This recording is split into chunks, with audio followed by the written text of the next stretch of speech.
This video is going to cover the hips and the leg, and I think I'm just going to do this all at once. There's not a lot of hip muscles we cover, so if I'm going to bring this kind of close, I can do this without the sign popping up, but you can see here, I think most people would get this without even studying. Here is the Gluteus Maximus, strongest muscle in the body, major hip flexor.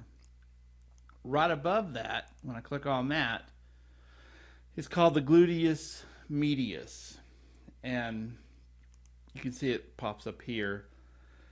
You can fade the Maximus where you can see it underneath without making it disappear.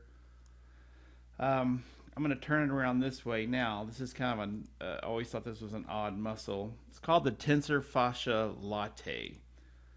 I always called it the coffee muscle. So what you have to do, sorry, this thing doesn't always behave sometimes. So it's this part coming down here. Here's the muscle part, and then you can see, if I click on it, see this white line that goes all the way down? That's the fascia part, and it connects out here on the lateral aspect of the tibia. It's the whole thing.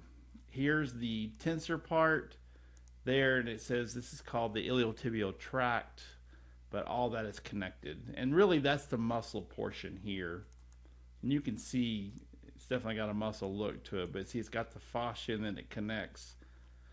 And it goes all the way down. If you're having knee pain, you need to stretch that band. That band gets tight, it pulls the kneecap over and can cause knee pain. Okay, like I said, I think we can do this in all one video. So we're going to start here. Here are the quadriceps. So starting here, did the arms, there's the hips, tensor fasciae latae, here are the quadriceps. Let me see if I can get my person to get kind of in the middle. So I'm going to make this disappear. There we go. So you have three muscles here. You got one here, one there, and one there. This one is called the Vastus Lateralis. See that? This is the rectus femoris. So it goes right down the middle. And then this one is called the Vastus Medialis on the inside. Like a lot of these muscles, what you have to do to see the fourth one, the quadriceps means four.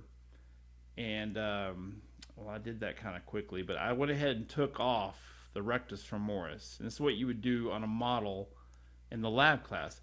If you take this muscle off, you can see there's a muscle there underneath it. And if I get close, you can even see where it's deep, and that's called the Vastus Intermedius. It's underneath the rectus femoris. And so here is the middle muscle, the outside muscle, the medialis lateralis, but this one's deep. Now, if we go to the inner thigh, I'm going to come back up like this. Oops, there we go. That's a little too close. I didn't want to get that close. All right, there's three muscles here. There's one here, there's one there, and there's one there. Let me see if I can. This little guy's not, this zombie person's not minding me the way I want it to. Maybe up here. Oh, mother. Anyway, let's see. There we go. Well, sorry, best I can do. I'm going to get right there. I'm going to make this disappear so we can. Trying to get where you can see all three. So here we go. 1, 2, 3. This is called the gracilis, very inside thigh muscle. This one coming down here is the adductor longus, and that one going across is the sartorius, sewing muscle. See? Sartorius, adductor longus, gracilis. That's the inner thigh. The adductor longus has got to be the groin. When you hear somebody pulling their groin, they're talking about these inner thigh muscles here. Now I'm going to turn our zombie guy around, and our person, whoever, let me see. There we go. All right. Now, these are the hamstrings. So here's where we are. We did gracilis. We did the quadriceps. Here's sartorius. Here's adductor longus. semitendinosus, semimembranosus, and biceps femoris. So in the back, now what you have to do, see this muscle here that's on the outside? I'm going to turn it that way. That's the biceps femoris.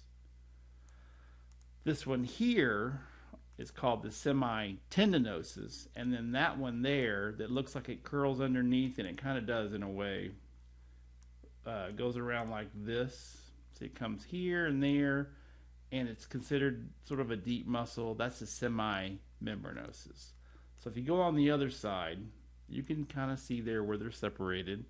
Biceps femoris, we get close, semitendinosus, and then here, semimembranosus, with the blue that's highlighted.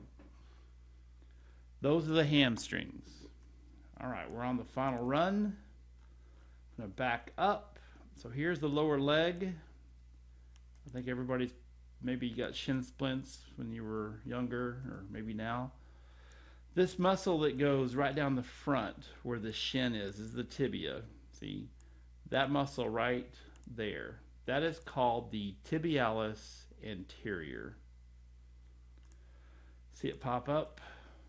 That's the front muscle, well, in the front of the calf, front part of the lower leg. Now what you have here in the back, these are called the Gastrocnemius, and I'm going to make this go away. See these, the big calf muscle in the back, I can highlight it. It's got two bellies, so it looks like it's got a line. It's got two parts. It's actually one muscle. That's the gastrocnemius. If you turn it this way, the muscle right underneath here is the soleus, that one. And you can probably see this coming, but obviously you can. I'm going to fade it. I'm not gonna hide it. But look, if you fade the gastroc like that, fade meaning you just can see through it, you can see underneath there's the soleus, and you see it going this way. Soleus is a muscle when you're sitting with your legs bent. It's primarily the one that causes plantar flexion. When you're standing up, it's the gastrocnemius that's doing that. All right, and that's all of the leg muscles. Thanks for joining me.